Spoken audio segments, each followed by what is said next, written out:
Thank you for being here at 5 o'clock. I'm Erin Christie. First at 5, Wagner County deputies are investigating a shooting involving 2 teens in Broken Arrow. Deputies say around 1:30 this morning, a 15-year-old boy snuck into the bedroom window of a 15-year-old girl and at some point shot her. The girl was taken to the hospital in critical condition. The boy's in custody. Investigators say they're still working to determine the relationship between the two and what led to that shooting.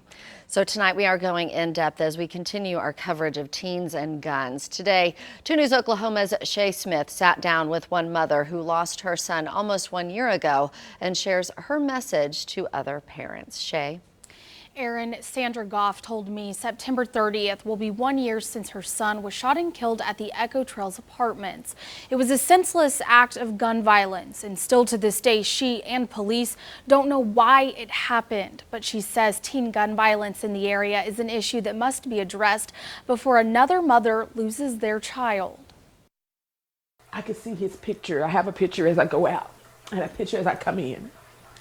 And I look at those pictures and I think, this past year, Sandra Goff has had many firsts. She has celebrated her first Thanksgiving, Christmas, and youngest son's birthday without him. As a mother, I don't think we ever have the peace that we need when we lose a loved one, when we lose a child. Last September, Sandra got a call that no parent can ever imagine receiving. Her son, Fedro Givens, had been shot and was being taken to the hospital. Why anyone would shoot him. Then to find out that it's a 16-year-old that shot him. Goff says her son was at the Echo Trail apartments when 2 boys approached him and his friends, and the suspect asked Fedro a question.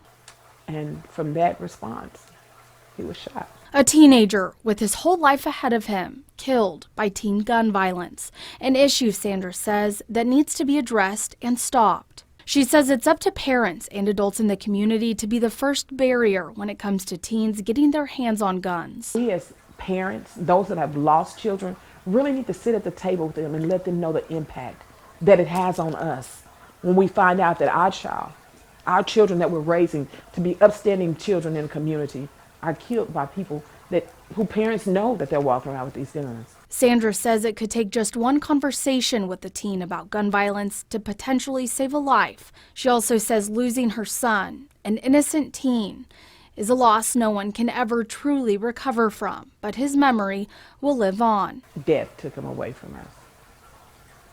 Although that anger or whatever anger that young man carried in his heart for him, although that took him away from us, he still lives. He still lives. So I tell people, the devil don't get the victory. He don't get the victory because he lives in us. And I know one day I'll see him again. Last October, Caleb Pelton was charged with first-degree murder in Fedro's death. His next court date is September 19th. Shea Smith, 2 News Oklahoma.